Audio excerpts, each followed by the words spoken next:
नमस्कार, ये आकाशवाणी चंडीगढ़ है। अब आप चंदन शर्मा से प्रादेशिक समाचार सुनिए। पहले इस बुलेटिन के मुख्य समाचार।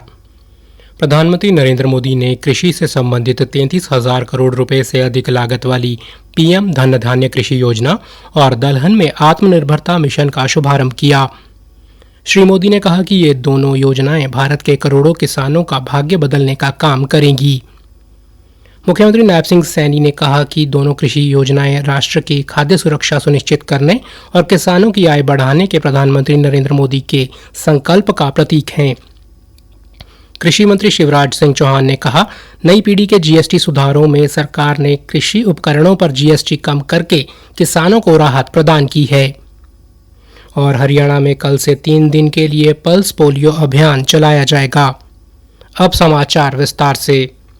प्रधानमंत्री नरेंद्र मोदी ने आज नई दिल्ली में कृषि और इससे जुड़े क्षेत्रों में 42,000 करोड़ रुपए से अधिक की कई परियोजनाओं का लोकार्पण और शिलान्यास किया। श्री मोदी ने 35,000 करोड़ रुपए से अधिक की लागत वाली कृषि क्षेत्र की 2 प्रमुख पहल पीएम धन धान्य कृषि योजना और दलहन में आत्मनिर्भरता मिशन का शुभारंभ किया। प्रधानमंत्री ने कहा कि 2 नई योजनाएं देश की आत्मनिर्भरता और किसानों के कल्याण के लिए शुरू की गई हैं।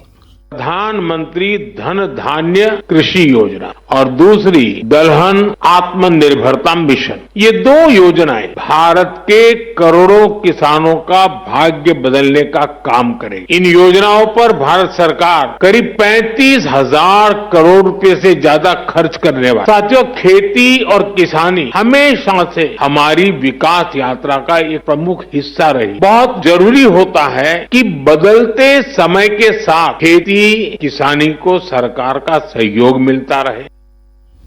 श्री मोदी ने कहा कि पीएम धन धान्य कृषि योजना के अंतर्गत पशुधन पर भी विशेष ध्यान दिया जा रहा है। पीएम धन धान्य कृषि योजना में हमारे पशुधन पर भी विशेष फोकस किया जा रहा है। आप जानते हैं, फूट एंड माउथ डिसीज यानी खुरपका मुंहपका जैसी बीमारियों से पशुओं को बचाने के लिए 125 करोड़ से अधिक टीके मुफ्त लगाए गए हैं।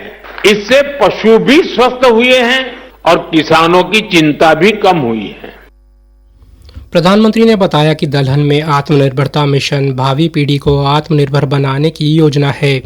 आज से दलहन आत्मनिर्भरता मिशन भी शुरू हो रहा है। ये सिर्फ दाल उत्पादन बढ़ाने का मिशन नहीं है, बल्कि हमारी भावी पीढ़ी को सशक्त बनाने का भी अभियान है। बीते सालों में भारत के किसानों ने रिकॉर्ड खाद्यान्न उत्पन्न किया है। आज भारत दुनिया के सबसे बड़े उत्पादकों में से एक है। प्रधानमंत्री ने कहा कि 21वीं सदी के भारत के विकास के लिए देश की कृषि प्रणाली में सुधार आवश्यक थे और ये सुधार 2014 में ही शुरू हो गए थे। श्री मोदी ने कहा कि पिछले 11 वर्षों में भारत का कृषि व कृषि संबंधित क्षेत्र का उत्पादन और निर्यात लगभग दुगुना हो गया है। फल और सब्जियों का उत्पादन 640 लाख मैट्रिक टन से ज्यादा बढ़ गया। आज दूध उत्पादन में हम दुनिया में नंबर 1 है। भारत दुनिया का दूसरा बड़ा फिश प्रोड्यूसर है। भारत में शहद उत्पादन भी 2014 की तुलना में 2 गुना हो गया है। श्री मोदी ने कहा कि देश में 6 नई उर्वरक कंपनियां भी स्थापित की गई हैं और पिछले 11 वर्षों में किसानों को 25 करोड़ मुद्रा स्वास्थ्य कार्ड वितरित किए गए हैं। प्रधानमंत्री ने कहा कि 100 से ज्यादा पिछड़े जिलों को आकांक्षी जिला योजना से विकसित किया जा रहा है। प्रधानमंत्री नरेंद्र मोदी द्वारा आज प्रधानमंत्री धन धान्य कृषि योजना के शुभारंभ के उपलक्ष्य में पंचकूला में एक राज्य स्तरीय कार्यक्रम का आयोजन किया गया। हरियाणा के मुख्यमंत्री नायब सिंह सैनी कार्यक्रम में मुख्य अतिथि के रूप में शामिल हुए। मुख्यमंत्री नायब सिंह सैनी ने प्रधानमंत्री द्वारा कृषि योजनाओं के शुभारंभ पर कहा, दालों तेलों के मामले में हमें और काम करने की जरूरत है। भारत दालों का सबसे बड़ा उत्पादक देश भी है, लेकिन सबसे बड़ा ये उपभोक्ता भी है। हम सब जानते हैं कि हमारी आबादी 1,40,140 करोड़ से अधिक की है, कारण हमें दालों और तेलों का आयात करना पड़ता है। माननीय प्रधानमंत्री जी इसी कमी को पूरा करने के लिए आज दलहन आत्मनिर्भर मिशन शुरू कर रहे हैं। मुख्यमंत्री ने कहा, आपको उत्तम किस्म के बीज उपलब्ध कराना, ये हमारी सरकार का कमिटमेंट है। और हमें प्रदेश में दलहन उत्पादन के लिए अनुकूल क्षेत्रों पहचान करेंगे और किसानों को दलहन आत्मनिर्भर मिशन के तहत अधिकतम लाभ दिलाने के लिए युद्ध स्तर पर काम करेंगे। प्रदेश में वर्ष 2019-20 में दलहन के अधीन लगभग 1,95,000 एकड़ क्षेत्र था, जो 2024-25 में बढ़ करके 2,67,500 एकड़ हो गया है। हमारा प्रयास रहेगा कि इस क्षेत्र को और ज्यादा बढ़ाया जाए। उन्होंने कहा कि प्रधानमंत्री द्वारा शुरू की गई ये योजनाएं किसानों के जीवन में खुशहाली और समृद्धि का एक नया अध्याय खोलेंगी। मुख्यमंत्री ने कहा कि ये पहल राष्ट्र की खाद्य सुरक्षा सुनिश्चित करने, किसानों की आय बढ़ाने और पोषण युक्त अनाज को बढ़ावा देने के प्रधानमंत्री नरेंद्र मोदी के संकल्प का प्रतीक है। प्रादेशिक समाचार आकाशवाणी चंडीगढ़ से प्रसारित किए जा रहे हैं।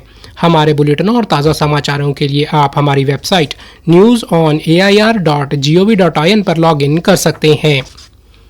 कृषि मंत्री शिवराज सिंह चौहान ने कहा कि नई पीढ़ी के जीएसटी सुधारों में सरकार ने कृषि उपकरणों पर जीएसटी दरों को कम करके किसानों को राहत प्रदान की है। उन्होंने कहा कि प्रधानमंत्री ने हमेशा किसानों के हित को सर्वोच्च प्राथमिकता दी है। कृषि मंत्री ने कहा कि प्रधानमंत्री के आह्वान पर किसान अब स्वदेशी चीजों का उपयोग कर रहे हैं। जैसे लाल किले की प्राचीर से आपने कहा था स्वदेशी, कर्मचारियों ने बैठक करके संकल्प लिया कि हम स्वदेशी अपनाएंगे, और अब किसानों के बीच ये संकल्प जोर पकड़ता जा रहा है कि हमारे दैनिक जीवन की जरूरत की जितनी चीजें हैं हम स्वदेशी ही खरीदेंगे, विदेशी नहीं खरीदेंगे। स्वदेशी मतलब अपनी देश में बनी हुई चीजें। श्री चौहान ने कहा कि नरेंद्र मोदी के नेतृत्व वाली सरकार ने रबी फसलों के एमएसपी में भी वृद्धि की है। उन्होंने बताया कि प्रधानमंत्री किसान सम्मान निधि के तहत अब तक प्रत्यक्ष लाभ अंतरण के माध्यम से किसानों के बैंक खातों में 3,90,000 करोड़ रुपए हस्तांतरित किए जा चुके हैं। श्री चौहान ने कहा कि प्रधानमंत्री फसल बीमा योजना के अंतर्गत किसानों के बैंक खातों में 1,83,000 करोड़ रुपए हस्तांतरित किए जा चुके हैं। हरियाणा के कई जिलों में कल से 14 अक्टूबर तक पल्स पोलियो अभियान चलाया जाएगा। अंबाला छावनी नागरिक अस्पताल के सिविल सर्जन डॉक्टर राकेश सहल ने बताया कि अभियान के तहत जन्म से 5 साल तक के 1,29,338 बच्चों को पोलियो की दवाई की 2 बूंदें पिलाई जाएंगी। उन्होंने बताया कि कल सभी पोलियो बूथ पर तथा 13 व 14 अक्टूबर को घर घर जाकर पोलियो की खुराक पिलाने का काम किया जाएगा।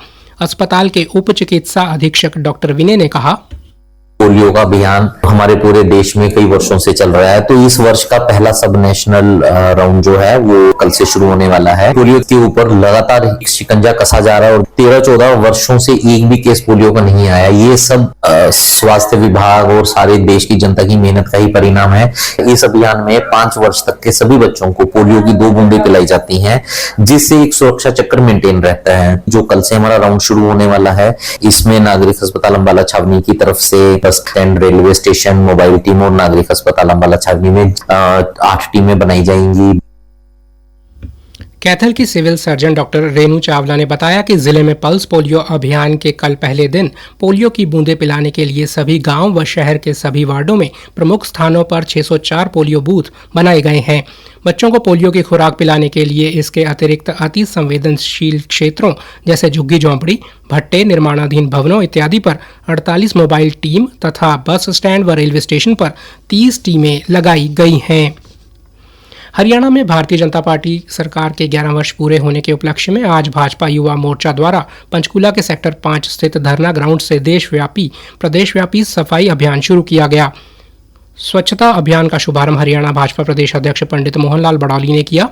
इस मौके पर भाजपा के वरिष्ठ नेता भी उपस्थित रहे। अंत में मुख्य समाचार एक बार फिर से। प्रधानमंत्री नरेंद्र मोदी ने कृषि से संबंधित 33,000 करोड़ रुपए से अधिक लागत वाली पीएम धनधान्य कृषि योजना और दलहन में आत्मनिर्भरता मिशन का शुभारंभ किया। श्री मोदी ने कहा कि ये दोनों योजनाएं भारत के करोड़ों किसानों का भाग्य बदलने का काम करेंगी। मुख्यमंत्री नैब सिंह सैनी ने कहा कि दोनों कृषि योजनाएं राष्ट्र की खाद्य सुरक्षा सुनिश्चित करने और किसानों की आय बढ़ाने के प्रधानमंत्री नरेंद्र मोदी के संकल्प का प्रतीक हैं। कृषि मंत्री शिवराज सिंह चौहान ने कहा, नई पीढ़ी के जीएसटी सुधारों में सरकार ने कृषि उपकरणों पर जीएसटी कम करके किसानों को राहत प्रदान की है। और हरियाणा में कल से 3 दिन के लिए पल्स पोलियो अभियान चलाया जाएगा। इसी के साथ प्रादेशिक समाचार समाप्त हुए।